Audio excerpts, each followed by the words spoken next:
Ankita Robin and welcome to ST Global News. From the announcement of the canonization date for Blessed Carlo Acutis, Pier, Giorgio, Frassati and 7 others to rising tensions in the Middle East sparked by Israel's strike on Iran, we have many stories to cover.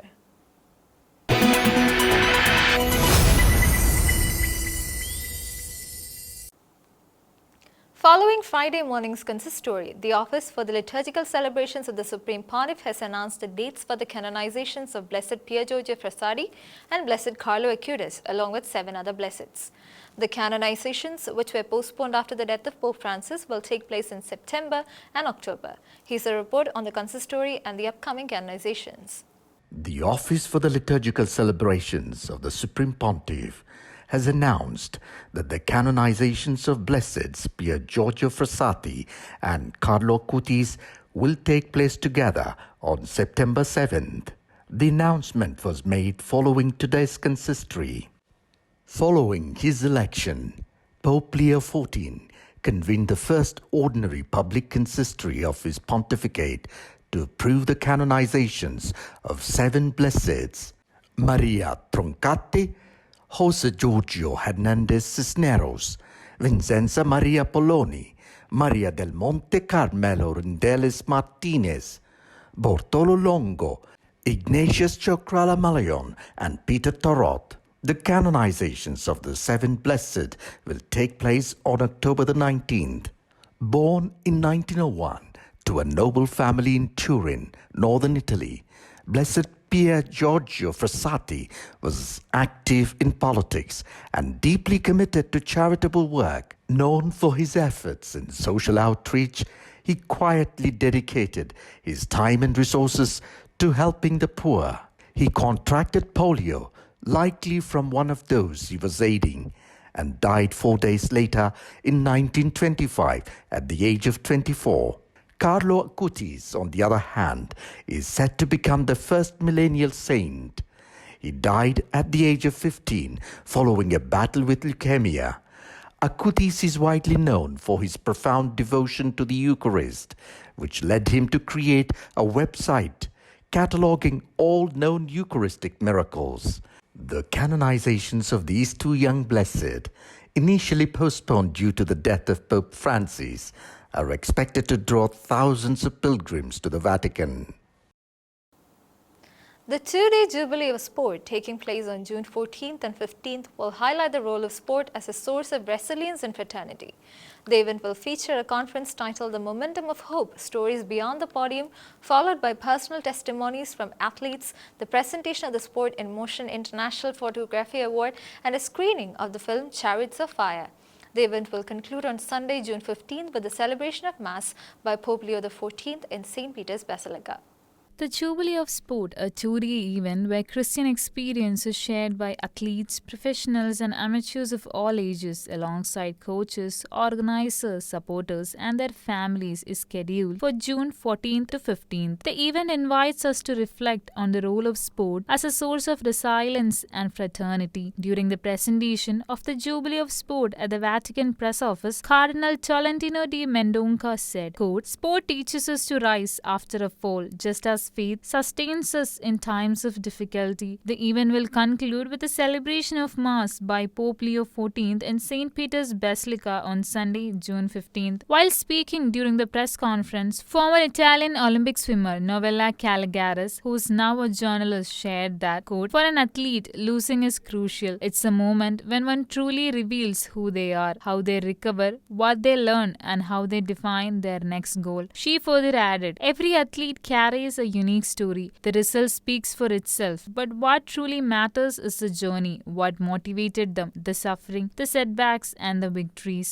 Cardinal Tolentino underlines the Holy Father's words that this Jubilee is less about competition and more about the cultural and educational essence of sport. The program kicks off on Saturday, June 14th with the conference The Momentum of Hope, Stories Beyond the Podium, taking place at the Augustinianum Patristic Institute. The event will feature international International Olympic Committee President Thomas Bach, and attendees will also have the opportunity to join pilgrims in St. Peter's Square for the special Jubilee audience with Pope Leo XIV. The opening session will feature personal stories from renowned athletes including sprinter Leslie Tebongo, Olympic fencing champion Valentina Vezzali, among others. A second panel discussion will delve into church's engagement in the world of sport. The conference will conclude with the presentation of the Sport and Motion International Photography Award, which encourages young people to reflect on sport as a cultural experience. Later in the day, athletes, their families and supporters will participate in a central Jubilee tradition, the pilgrimage through the Holy Door. To end the evening, there will be a screening of the Academy Award-winning film Chariots of Fire, a cinematic tribute to the powerful relationship between faith, determination and athletic pursuit. Further, during the Eucharistic celebration on Sunday, the French Bishops' Conference will present Atletica Vaticana with the Cross of Athletes, and it will be placed in the Chapel of Athletes in the Church of St. Mary Magdalene. The Cross of Athletes is a spiritual sign used for the 2024 Paris Olympic and Paralympic Games, which was blessed by Pope Francis at World Youth Day in Rio.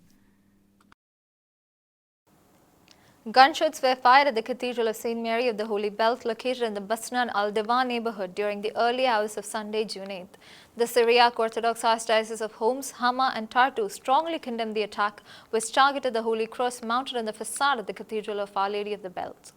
Gunshots were fired at the Syriac Orthodox Cathedral of St. Mary of the Holy Bell, located in the Butsnan al-Divan neighborhood in the early hours of Sunday, June 8th. The shots were fired at the Holy Cross erected on the facade of the cathedral. The Syriac Orthodox Archdiocese of Homs, Hama, Tartus, led by Archbishop Timotheus Mata al-Kauri since 2021, condemned the sacrilegious and threatening act with a heart full of sorrow. The attack fueled fears and a sense of insecurity among the Christian communities of Syria. In a statement issued by the Syriac Orthodox Archdiocese of Homs, Hama and Tartus, the Archdiocese strongly condemned the recent shooting that targeted the Holy Cross displayed on the facade of the Cathedral of Our Lady of the Bell. The Archdiocese emphasized that such acts do not reflect the values of the honorable people of Homs or Syrians at large, but are intended to incite division and destabilize the country. The Syriac Orthodox Archdiocese leadership urges Syria's authorities to investigate and bring those responsible for the attack to justice, while also calling for stronger measures to protect the sacred sites of all religious communities. The Cathedral of St. Mary of the Holy Belt is a historic destination for Marian pilgrimages. It serves as a seat of the Syriac Orthodox Archbishop of Homs, Hama and Tartus. Although the present building was constructed in the 19th century, multiple sources indicate that Christian worship has taken place at this site since the earliest centuries of Christianity. As part of the broader pattern of persecution faced by Christian converts in Iran, Laleh Saati, a Christian convert and former asylum seeker, was released from Iran's Evin prison after serving 15 months. Her release is conditional on refraining from speaking to the media or having any contact with individuals abroad. She is also subject to a 2-year travel ban, which has now taken effect as part of her sentence. Iranian authorities released Christian convert and former asylum seeker Laleh Saati from Tehran's Evin prison on Saturday, May the 31st. She had been sentenced to 2 years in prison upon her return to Iran and has now been conditionally released after serving more than 15 months behind bars. According to Persian language website Human Rights in Iran, her release is conditional on her refraining from speaking to the media or having any contact with individuals abroad. Laleh is also subject to a 2-year travel ban, which has now taken effect as part of her sentence.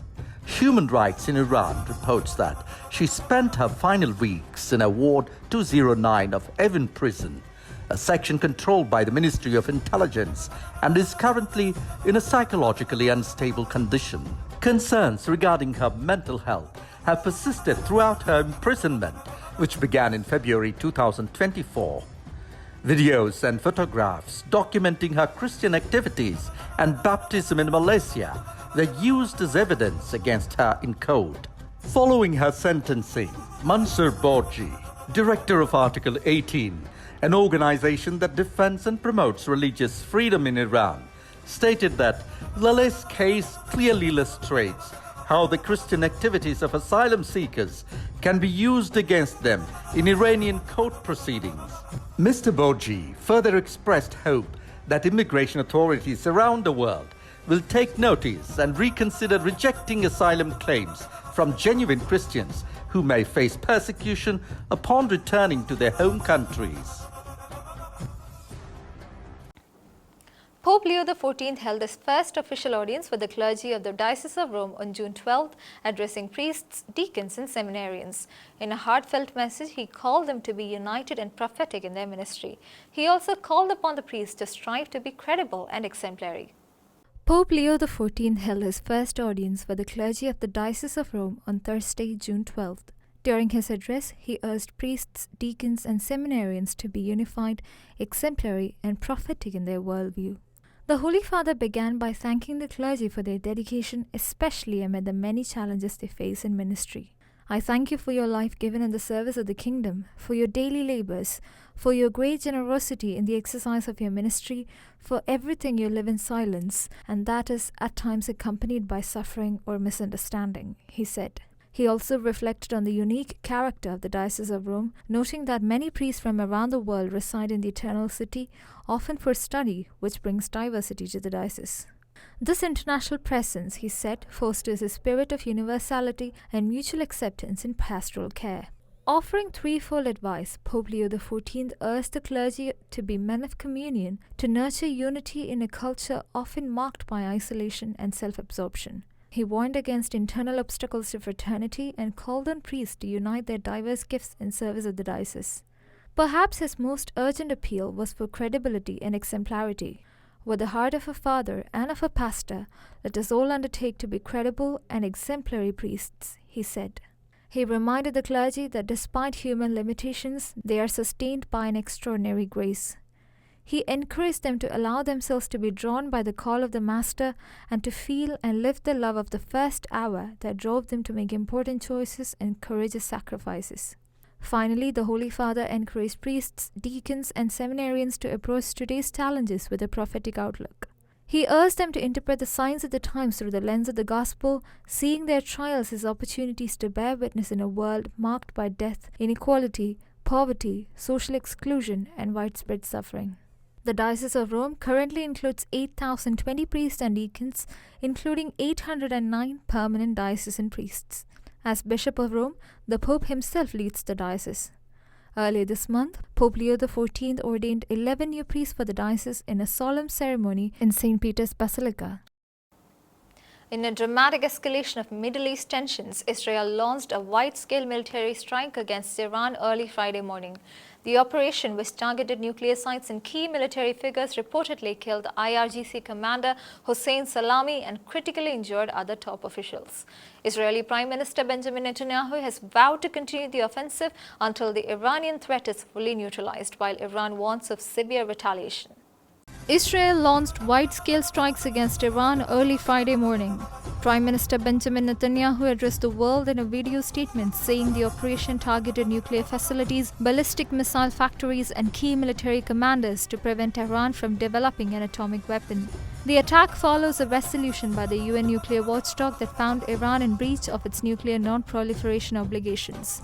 US President Donald Trump had previously warned of a potential Israeli strike on Iran in the wake of the resolution. Meanwhile, the United States and Iran were scheduled to hold the sixth round of talks on Tehran's escalating uranium enrichment program in Oman on Sunday, June 15th, when the Israeli strike occurred. American personnel were relocated from the region in anticipation of the attack. Iranian state media has confirmed that Hossein Salami, commander of the Islamic Revolutionary Guard Corps, was killed in the strike. Ali Shamkhani, senior advisor to Iran's supreme leader and a prominent military figure, was reportedly critically injured. In response, Iran's supreme leader Ayatollah Ali Khamenei vowed retaliation, promising that Israel would face harsh punishment for its actions. Meanwhile, the United States has distanced itself from the Israeli offensive. Secretary of State Marco Rubio stated that Israel acted unilaterally. "We're not involved in the strikes against Iran, and our top priority is protecting American forces in the region," he said. Netanyahu has declared that Operation Rising Lion, a targeted military campaign to roll back the Iranian threat to Israel's survival, will continue for as many days as it takes to remove this threat. That's all for today. Until we meet again, God bless and thank you.